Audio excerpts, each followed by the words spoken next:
apakah dengan tidak mengakui nasab habaib yang ada, tidak diakui bersambung sampai Rasulullah SAW, lalu putus sanad ilmu kita, lalu putus ahlu sunnah wal jamaah kita, seperti yang dikatakan oleh beberapa orang, bahkan yang mendakwakan orang yang secara keorganisasian harus kita hormati, tapi juga dawuh seperti itu. Hadirin rahimakumullah, kula tak cerita didik, Kanjeng Nabi itu mengajarkan Islam kepada siapapun tanpa pandang bulu, dan memang diwajibkan menyampaikan Islam kepada seluruh umat manusia. Wa ma arsalnaka illa kafatan linnas basyirau wa nadhira. Kami utus engkau Muhammad kanggo kabeh untuk seluruh umat manusia. Anak cucunya, keluarganya Ahlul Bait oleh Nabi diajar Islam. Sahabat top-top Abu Bakar, Umar diajar Islam. Marga terdekat Bani Hashim diajari Islam. Yang jauh-jauh Bani Tamim, Bani Toyek, Bani siapalah diajari Islam. Yang non Arab Bilal bin Rabah Al-Habsyi, Salman Al-Farisi Persia itu, Suhaib Ar-Rumi Eropa juga diajari Islam. Nah, juga bukan Ahlul Bait, Quraisy bukan Quraisy, Arab bukan Arab, yang mereka semua murid Nabi Muhammad SAW. Mereka semua membawa ajaran dan sunnah Rasulullah SAW. Maka fatwa atau pendapat yang mengatakan ilmu harus dari jalur Ahlul Bait, ilmu harus dari jalur keturunan Nabi, orang yang punya pendapat seperti itu menafikan sekian ribu hadis riwayat sahabat, menafikan sekian ribu hadis riwayat khulafaur rasyidin, dan itu menabrak ayat Quran, wa ma ataakumur rasul fakhudhuh wa ma nahakum anhu fantahu wa ma napabai. Atakum seimpun paring dek sambian kabih pasira ar-rasul sallallahu alaihi wasallam fakhudhuh, makanya toreh kala kabih nega oneng sampean, oneng sampean je. Ajaran apapun yang telah diberikan disampaikan Rasul padamu, ambil semua. Orang yang punya prinsip katanya ngaji harus ke jalur Ahlul Bait, moh sekian ribu hadis yang disampaikan pada sahabat, orang ini nabrak perintah fakhuduh, ambil semua. Paham apa? Assalamualaikum warahmatullahi wabarakatuh. Bismillahirrahmanirrahim. Allahumma sholli ala Sayyidina Muhammad wa ala ali Sayyidina Muhammad. Berjumpa kembali bersama Konsep Kehidupan Channel. Sahabat dan saudara-saudara seiman dan setanah air, mudah-mudahan kita senantiasa sehat walafiat dan selalu dalam lindungan Allah Subhanahu wa ta'ala. Amin ya rabbal alamin. Sahabat dan saudara-saudaraku, pada pembukaan cuplikan di depan tadi kita sudah saksikan betapa dahsyatnya pernyataan dan ungkapan yang disampaikan oleh Ki Haji Marzuki Mustamar, ya, tentang bagaimana sikap kita seandainya kita tidak mempercayai nasab Ba'alawi. Dan sudah dijelaskan tadi bahwa apapun yang kita lakukan, menuntut ilmu, agama kita, iman kita, ketakwaan kita tidak akan terganggu dan tidak akan berubah, apalagi batal, apalagi salah. Adapun permasalahan-permasalahan yang menyudutkan kepada berilmu kalau tidak kepada para habaib, menurut Ba'alawi itu tidak sah, itu hanya omon-omon bocah angon belaka, ya. Jadi bagi yang berakal, umat yang cerdas, mengerti dan paham, apalagi mendengar keterangan dan penuturan dari Kiai Haji Marzuki yang sudah jelas diungkapkan tadi, maka semakin yakinlah bahwa kondisinya saat ini bahwa kita tidak perlu dan tidak harus mempercayai nasab Ba'alawi. Kita tidak percaya pun dan kita nyatakan batal pun tidak akan ada hubungannya, apalagi dosa. Insya Allah ya tidak akan ada dosanya ya, kecuali kita putuskan hubungan silaturahmi. Kita tidak memutuskan hubungan silaturahmi, tapi kita tidak percaya kalau mereka itu keturunan Rasulullah, apalagi kita harus mahabbah kepadanya. Baik sahabat, di mana saja berada, cukup lantang dan keras pernyataan Kiai Haji Marzuki ya, untuk menjelaskan, membeberkan masalah kondisi dan kedudukan antara habaib dan ulama Nusantara. Baik, untuk lebih jelasnya kita simak saja atau penuturan dan pernyataan-pernyataan dari Kiai Haji Marzuki Mustamar yang hanya bukan keluar dari lisannya, tetapi berdasarkan Al-Quran dan hadis sebagai patokan dan pegangan kita sebagai muslim dan sebagai muslim dari Rasulullah Shallallahu Alaihi Wasallam. Baik sahabat, kita simak penuturan Kiai Haji Marzuki berikut ini. Yuk sama-sama kita simak. Allahumma salli wa sallim ala sayyidina Muhammad wa ala alihi wa sahbihi.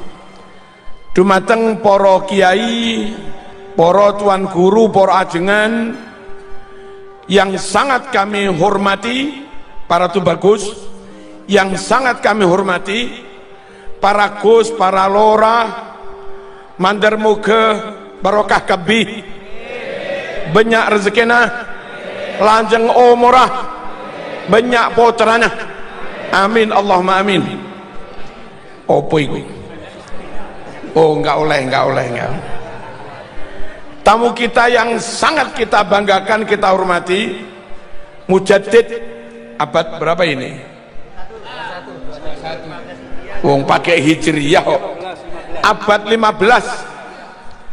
Romo Kiai Haji ajengan ya Imaduddin Utsman Al-Banteni, semoga panjang umur, dijaga Allah, diselamatkan Allah, dimenangkan oleh Allah, amin Allahumma amin. Dan seluruh pasukannya juga, Kiai Nur Yahya apa? Tubagus Nur Fadil, Gus Fakih, dan kita semua ini pasukannya, Gus Bodoh. Sedaya mawon muga-muga kita barokah. Gus Suadi alhamdulillah berkomitmen tidak menambah lagi. Muga-muga punya Suadi bahagia, amin Allahumma amin. Bapak Ibu rahmakumullah, satu nyuwun sewu, apakah dengan tidak mengakui nasab habaib yang ada, tidak diakui bersambung sampai Rasulullah sallallahu alaihi wasallam, lalu putus sanad ilmu kita, lalu putus ahlus sunnah wal jamaah kita, seperti yang dikatakan oleh beberapa orang, bahkan yang mendakwakan orang yang secara keorganisasian harus kita hormati, tapi juga dakwah seperti itu. Hadirin rahimakumullah, kula tak cerita didik, Kanjeng Nabi itu mengajarkan Islam kepada siapapun tanpa pandang bulu, dan memang diwajibkan menyampaikan Islam kepada seluruh umat manusia. Wa ma arsalnaka illa kafatan linnas basyirau wa nadhira. kami utus engkau Muhammad kanggo kabeh untuk seluruh umat manusia, anak cucunya, keluarganya Ahlul Bait oleh Nabi diajar Islam, sahabat top Abu Bakar, Umar diajar Islam, marga terdekat Bani Hashim diajari Islam, yang jauh-jauh Bani Tamim, Bani Toyek, Bani siapalah diajari Islam, yang non Arab Bilal bin Rabah Al-Habsyi, Salman Al-Farisi Persia itu, Suhaib Ar-Rumi Eropa juga diajari Islam. Nah, juga bukan Ahlul Bait, Quraisy bukan Quraisy, Arab bukan Arab, yang mereka semua murid Nabi Muhammad SAW. Mereka semua membawa ajaran dan sunnah Rasulullah SAW. Maka fatwa atau pendapat yang mengatakan ilmu harus dari jalur Ahlul Bait, ilmu harus dari jalur keturunan Nabi, orang yang punya pendapat seperti itu menafikan sekian ribu hadis riwayat sahabat, menafikan sekian ribu hadis riwayat Khulafaur Rasyidin, dan itu menabrak ayat Quran, wa ma ataakumur rasul fakhuduh wa ma nahakum anhu fantahu wa ma napabai atakum seimpun paring dek sambian kabih pasira ar-rasul sallallahu alaihi wasallam fakhuduh, makanya toreh kala kabih nega oneng sampean, oneng sampean je.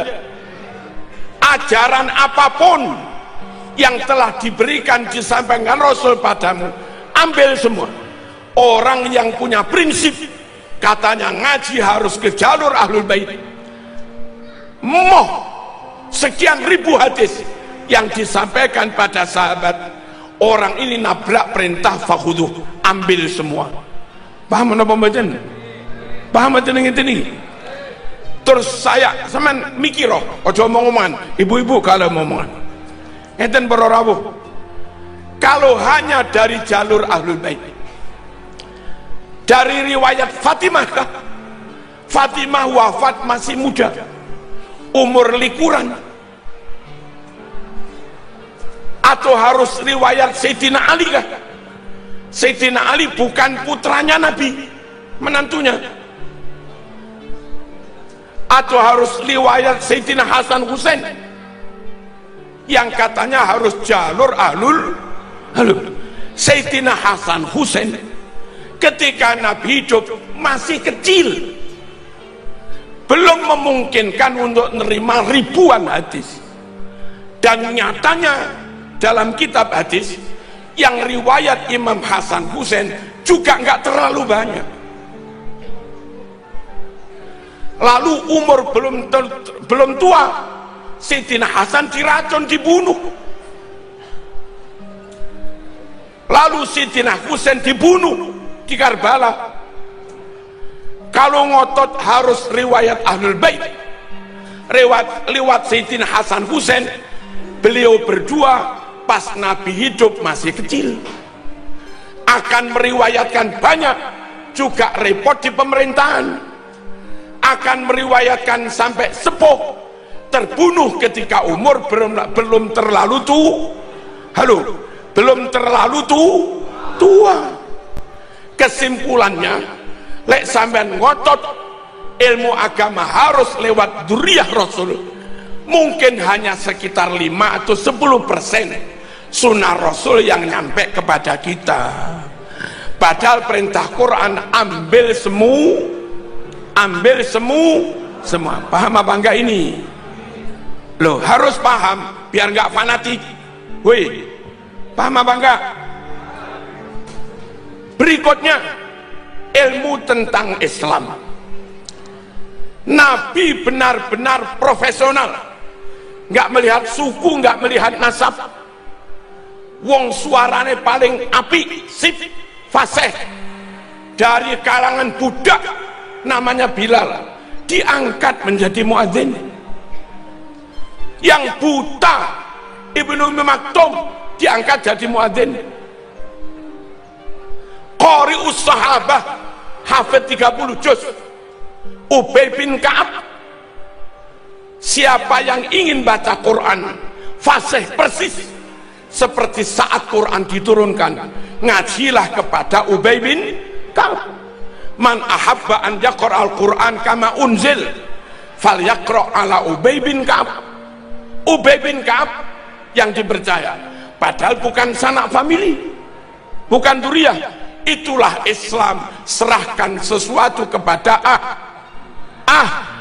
ahlinya. Halo, ojo fanatik teman-teman. Allahumma shalli ala sayyidina Muhammad. Mereka yang pinter khot, pinter nulis, Zaid bin Sabit dan yang lain-lain, diamanati Nabi mencatat Quran, dipercaya Abu Bakar membukukan Quran, padahal bukan keturunan siapa saja, ya sahabat saja. Keturunan siapa yang nggak tahu? Abu Hurairah meriwayatkan ribuan hadis dari kalangan budak, mas, boro-boro sampai zuriat Nabi. Budak ini, tapi karena top kuat hafalannya, ya dia jadi perawi hadis yang paling banyak. Clear apa enggak ini? Ikrimah, rungono, ben enggak fanatik. Ikrimah itu anak dari Abu Jahal. Sinten? Wih, kok nulah-nulah ini? Ikrimah itu anak dari Abu Jahal. Itu loh jadi mufassirut tabi'in, tokoh ahli tafsir, ahli Quran zaman tabi'in, dan diterima. Padahal bapak mungsuhe Kanjeng Nabi. Enggak masalah andai ada 65 orang itu jadi gembong PKI, lalu anaknya mondok di Prosolir Boyosarang, hafid Quran, apal alfiyah, maknun dan segala macamnya, menguasai Bukhari Muslim, Ihya, ya diangkat jadi kiai, mas, meskipun bapaknya gembong PKI. Itulah Islam. Halo,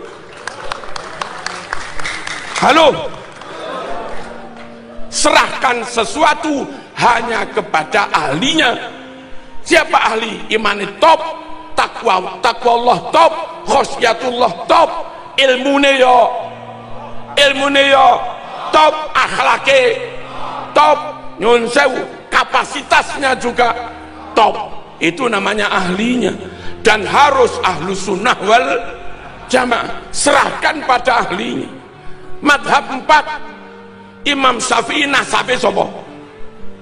Tak oneng berorawo. Imam Hanafi nasabe sinten? Woi, nasabe sopo? Tak oneng. Imam Maliki tak oneng. Imam Hambali tak oneng. Imam Asy'ari tak oneng. Imam Maturidi tak oneng. Imam Bukhari Muslim tak oneng. Imam Junaid Al-Baghdadi tak oneng kabeh. Imam Ghazali, kita kepada beliau-beliau belas nggak ngerti nasabnya. Woi, nggak ngerti nasabnya, dan nggak tahu juga sahkah Islam kita. Manut orang yang kita nggak tahu nasabnya itu loh, sah apa enggak? Lah jere ini harus cari nasab ini, enggak juga kan? Lo ngoten rawuh, wong Pasuruan harus bengal neka.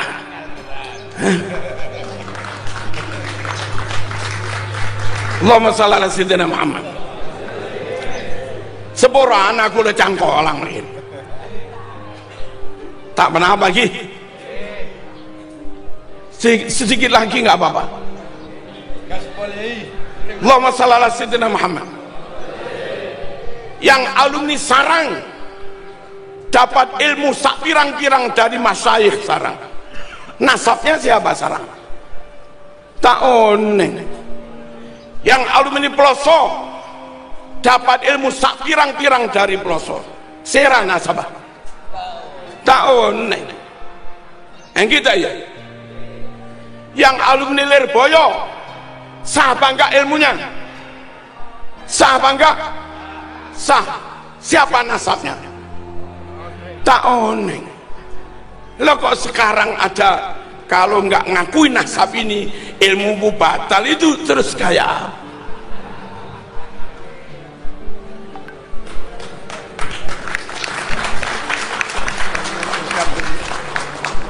lalu berikutnya begini, Bapak Ibu rahimakumullah, untuk bisa paham Quran, paham hadis, harus benar-benar ngerti alim nahwu sorof, harus alim mantek, harus alim ma'ani bayan badi, harus alim usul fikih, ulumul Quran, gharaibul alfaz, harus alim asbabun nuzul, harus alim mustalahul hadis. Halo, plus ngerti sejarah, juga ngerti filologi, untuk benar-benar bisa memahami Quran Sunnah dengan benar. Siapa itu? Ya siapapun yang mondok lama dan sungguh-sungguh menguasai itu semua, silahkan dia jadi kiai dan memahami Quran, meskipun dari kaum irung pesek.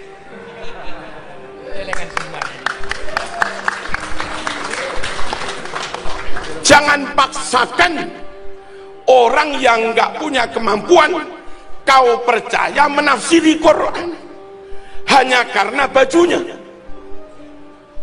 Jangan kau paksakan orang yang nggak punya kapasitas cukup ikut-ikut mengistimbat dari Quran hadis hanya karena kekayaan atau karena nasabnya. Ini nggak boleh dipegang, diurus, kecuali oleh orang yang benar-benar punya keahlian. Ini urusan keahlian supaya menghasilkan ilmu yang benar, gitu loh. Halo, kalau yang top itu orang Jawa, nah kita terima. Kalau yang top ring Madura, engki terima. Kalau yang top penguasa itu ring Cina, tak kenapa terima. Kalau yang top itu orang Islam Eropa, orang Islam Arab, Yaman, kita terima. Pokoknya karena benar-benar punya kapasitas. Bukan karena etnis, bukan karena baju, bukan karena pangkat, bukan karena harta, bukan karena jabatan, bukan karena nasab. Ini urusan ilmu, butuh keahlian. Clear? Clear apa enggak? Apa kalau tidak mengakui nasabnya lantas menghina? Mboten. Saya bermadhab Syafi'i tanpa harus mengakui Imam Syafi'i bernasab ke Rasulullah, tetap sah. Saya ngaji Ihya 100% yakin Imam Ghazali Iran, bukan Mekah, bukan Quraisy, sah. Saya Hizib Nawawi tanpa ngerti Imam Nawawi itu nasab apa, ya tetap sah. Thariqah Syadziliyah tanpa tahu Abil Hasan Asy-Syadzili zuriyah sopo, ya tetap sah. Andai dari kajian di Kiai Iman lalu terbukti fulan yang selama ini kita yakini zuriyah Rasul ternyata terbukti bukan, maka hukum kita ngaji kitab karangan dia seperti kita ngaji Fathul Qorib tanpa harus meyakini pengarang Fathul Qorib keturunannya Kanjeng Nabi, gitu loh. Dong apa enggak ini? Lalu aneh kalau dikatakan kalau enggak ngakui sanad ilmumu putus. Di Pondok Lirboyo, Ploso, Sidogiri, di mana-mana, di perpus, kalau ada 1000 kitab yang dibaca, Itu yang karangan orang Yaman, nggak ada 1% mas.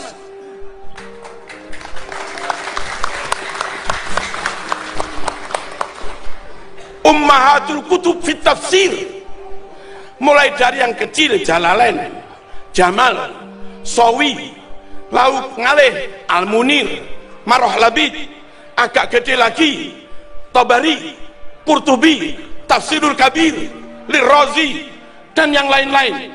Itu semua non Yaman,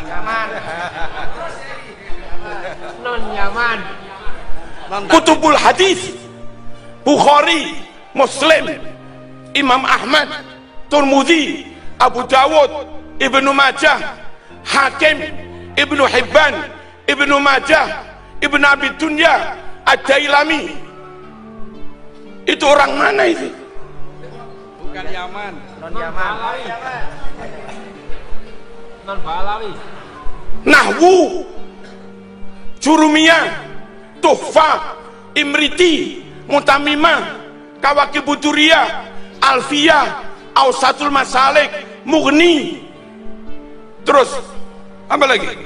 Ibnu Hisham, Jami'ud Durus, Alkitab karangan Imam Sibawayh, ditambah Al-Khalil Al-Farahidi, semuanya non.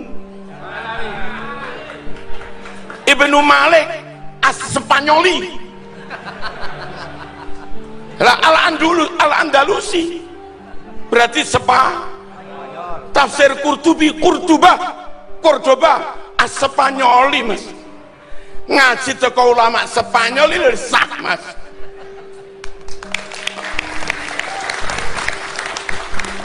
Kok sempit amat mikir. Fikih, wadeh, apa lagi? Mabadi' fikhiyah, takrib, safina, sulam,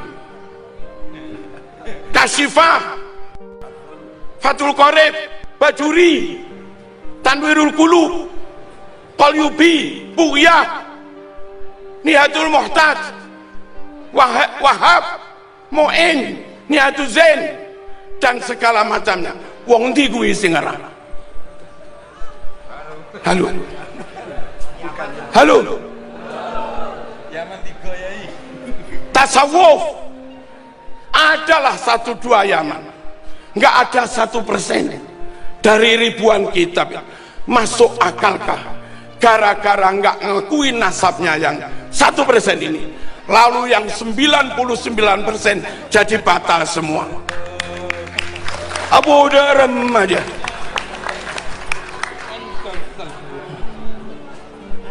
Paham nih? Bukan masalah rungkat mas. Lalu tentang nasab orang Mojokerto itu sulit melacak apakah saya keturunan Hayam Wuruk, sulit. Padahal jeda waktunya masih ini 1446 tahun. Lalu begitu mudahnya aneh keturunan Rasulullah. Sing 700 tahun angel mas. Apa mana sing 1400 tahun, kecuali mau dibuktikan. Itulah. Dibuktikan secara genetik oke. Lalu ada kakak yang berbeda. Kakak terbit tahun 400 Hijriah. Halo, Ahmad bin Isa tercatat anaknya 3. Kakak terbit tahun 900 tercatat Ahmad bin Isa anaknya 4. Kalau ada 2 kakak beda, kakak lawas dan kakak baru, yang asli yang mana? Yang lawas lah. Kok aneh sampean?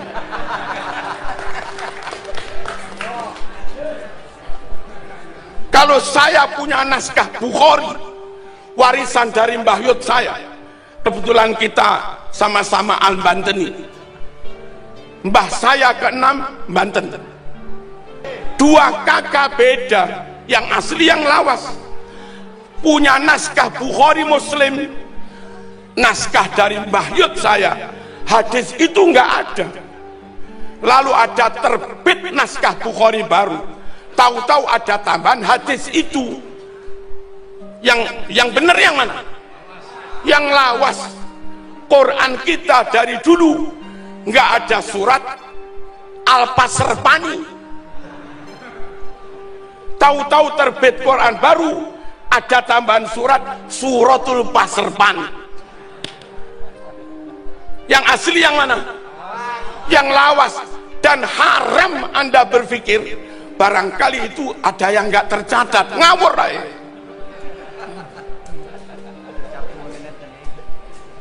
Kenapa? Lihat sekarang itu mungkin nggak tercatat, ada kemungkinan tercatat, ada kemungkinan apa? Ada yang bilang tes DNA nggak bisa jadi bukti syar'i untuk mengisbat nasab. Saya jawab, kalau ada bukti tes DNA saja, you tetap nggak percaya, apalagi tanpa bukti.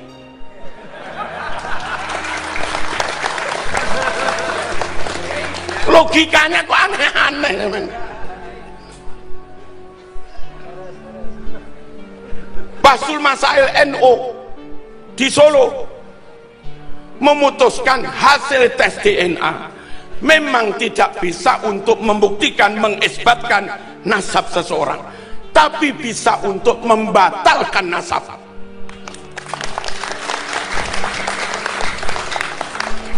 Nabi Mekah, Said Maliki Mekah pada Nabi Quraisy, Said Maliki Quraisy pada sukunya pada. Nabi Marga Bani Hashimi, Said Maliki Bani Hashim pada. Nabi Fatona cerdas, pinter, Said Maliki cerdas, alimas, lumayan, ada kemiripan. Nabi ganteng, abyad musrob ilal humroh, putih kemerah-merahan. Halo, Said Maliki juga ganteng. Nabi sabar, jembar, toleran, hanifah muslimah. Said Maliki jembar dodone mas. Orang kayak Said Maliki begini, karakternya mirip, kealimannya mirip, jembar dodone juga mirip, wajah masuklah ganteng, gagah, suku pada, marga pada. Said Maliki neka mon adabuh, kula neka keturunan Nabi, ya gampang dipercayalah. Ini orang bangsanya beda. Nabi Mekah dia Iran, Nabi Mekah dia Afghanistan, Nabi Mekah dia Mesir, Nabi Mekah dia Madura, Nabi Mekah dia Yaman.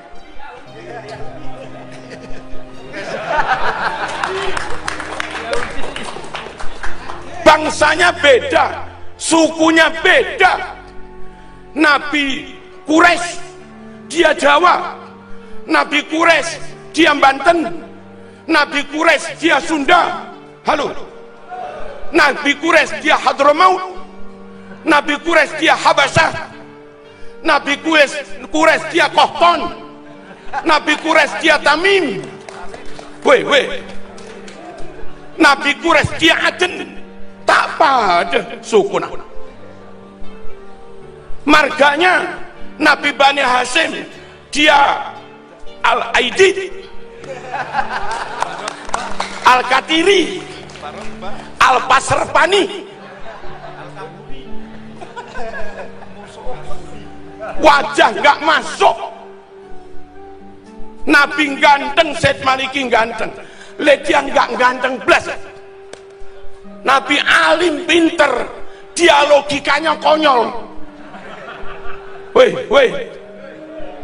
Nabi sabar, jembar dodone, dek ngamuan, takbir prak, terus ngaku keturunan Nabi, dites tak boron, dilacak nasabnya, urut satu persatu per generasi tak boron. Buku yang katanya punya anak 4 dites pakai zat karbon untuk mengetahui nama keempat itu tintanya umurnya sama apa enggak, kertasnya lebih lawas yang itu apa lebih lawas yang anak 3, dites tak boron. Terus ngaku keturunan Nabi, bodoh aja. Oneng negan. Kita harus menjaga kemurnian nasab Rasulullah sallallahu alaihi wasallam supaya orang yang kita tabaruki pasti qot'i 100% keturunan Nabi. Harus dijaga kemurnian ini. Khawatir kalau nggak dijaga, sembarang orang gampang ngaku keturunan, kadung ditabaruki pol-polan, kadung Gus Adi paringi mobil ben barokah, lah tiba keturunannya semprol ya apa.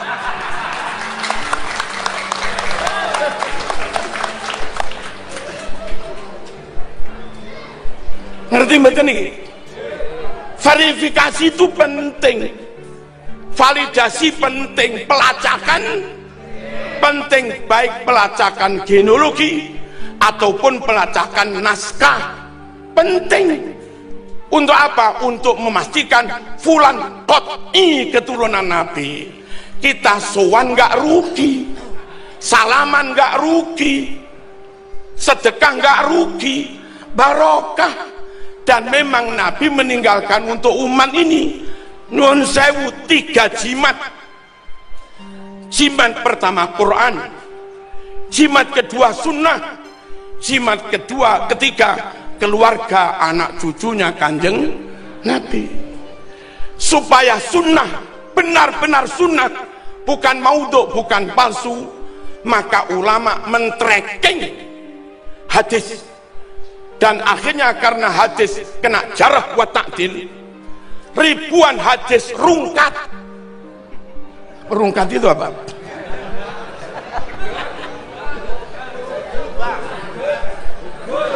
Dari 100.000 hadis lebih yang akhirnya dinyatakan sahih oleh Bukhari hanya sekitar 4.000-an.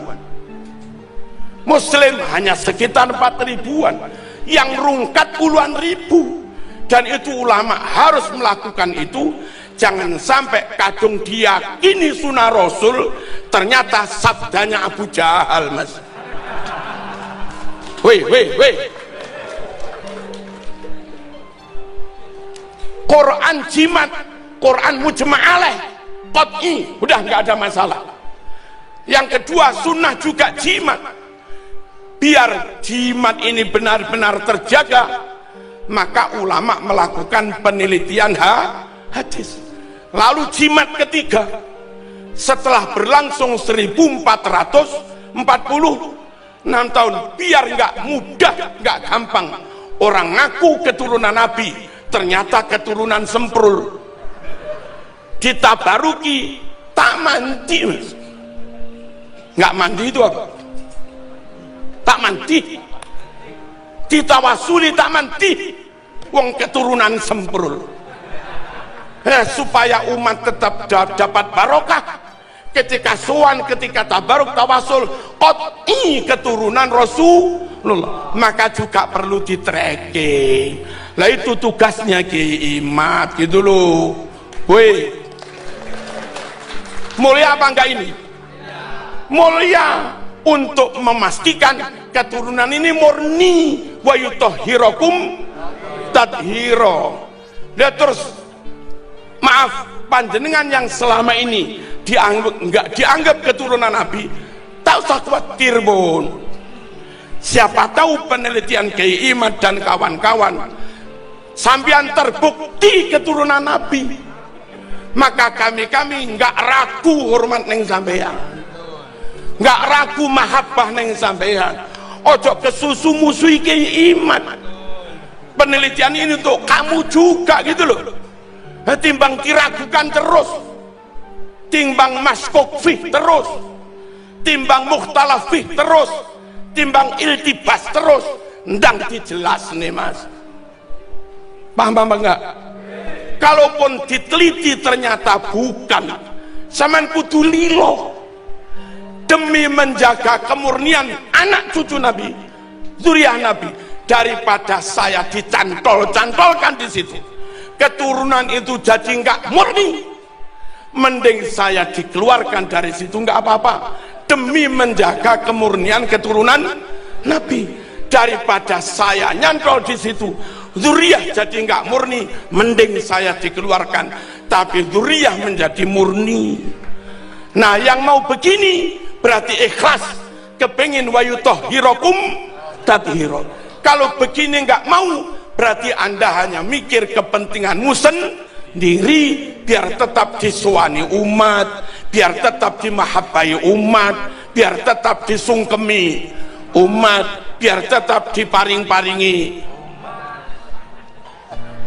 Berarti saman nggak mikir untuk kepentingan Islam, mikir kanggo awake dhewe. Yo ngaku oleh ngono mas, bendang beres. Clear apa enggak ini? Halo, kok sik durung trimo iki piye? Terus kula tambah malih sekedhik. Hari kayak begini masih ada yang ngaku keturunan ke-28. Terus ngitungnya bagaimana? Mbah Yud saya itu lahir 18 sekian, kami nggak tahu. Saya lahir 66. Ternyata lahirnya Mbah Yud dan lahirnya Pucu Buyut itu kisaran 100 tahunan. Sampai nikah umur 25. Halo, istrimu nikah umur 20, lalu punya anak pertama umur 26, 28, 30. Madep sini dulu. Anakmu, kok anakmu, istrimu punya anak, dia umur selikur, rolikur. Jarak antara anak dengan orang tua itu kisaran 25 tahun, 26 tahun gitu loh. Halo, kalau 100 tahun nasab keempat. Isim paham apa enggak ini? Orang nikah itu umur 25 umumnya, umur 26, 27, 28 punya anak, istri punya anak umur 21, 22, 23, 24. Kalau di rata-rata pada angka 24, 25, 26 jarak antara anak dengan orang tua. Karena jaraknya sekitar 25 per nasab. Kalau 4 nasab berarti buyut 100 tahun. Kalau 1000 tahun nasab ke 40 mas. Paham enggak ini? Sekarang 1400 tahun harusnya nasab 56. Wajar. 1446 harusnya nasab ke 58, wajar. Kalau ada orang aneh keturunan ke 58 lumayanlah masuk. Anak keturunan 57 lumayan masuk. Aneh keturunan 28.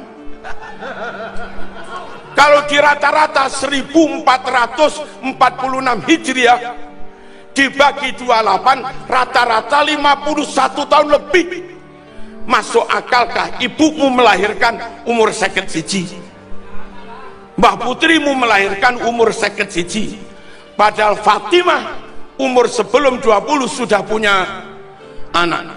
Ini hitungan nasab yang dibuat-buat mas, jak bercaja mas. Belum lagi sekian makam dipalsu, klaim sejarah NU dipalsu, woi, klaim pahlawan dipalsu. Pemalsuan itu kadzib, bohong. Perawi hadis rungokno, perawi hadis ketahuan sekali bohong, hadisnya palsu. Kalau mereka bukan sekali bohong tapi berkali-kali bohong, maka dawuhnya haram dipercaya. Wassalamualaikum warahmatullahi wabarakatuh.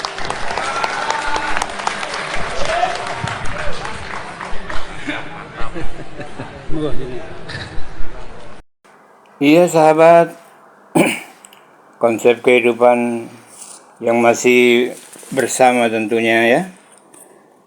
Terima kasih atas segala kebersamaannya, dan mudah-mudahan apa yang kita saksikan, kita dengar dan kita simak bersama tadi ya, tentang pernyataan dan ungkapan-ungkapan yang disampaikan oleh Kiai Haji Marzuki Mustamar bermanfaat bagi kita dan menambah satu pengetahuan serta ilmu bagi kita, juga menambah satu keyakinan dan menghilangkan rasa kebingungan, kegalauan di hati kita. Jadi timbul satu keyakinan. Baik sahabat dan saudara-saudara seiman dan setanah air, mari kita saling bahu-membahu, bantu-membantu para ulama dan para kiai kita, para peneliti nasab, untuk menjaga kesucian dan kemurnian nasab Rasulullah Shallallahu Alaihi Wasallam. Sudah jelas tadi bahwa tujuannya adalah untuk menjaga dan menyucikan dari kesucian nasab Rasulullah Shallallahu Alaihi Wasallam. Jadi jangan ada orang yang hanya mengaku-ngaku berketurunan Rasulullah, tapi akhlaknya bejat dan bejat dan tidak senonoh ya. Baik sahabat, terima kasih atas kebersamaannya. Mudah-mudahan bermanfaat. Sekali lagi kita saling meningkatkan ukhuwah Islamiyah, persaudaraan. Baiklah, terima kasih. Bagi yang sudah subscribe juga saya ucapkan terima kasih. Mudah-mudahan Allah panjangkan usianya, murahkan rizkinya, dan mudahkan segala urusannya. Amin ya robbal alamin. Wabillahi taufiq wa hidayah. Wassalamualaikum warahmatullahi wabarakatuh.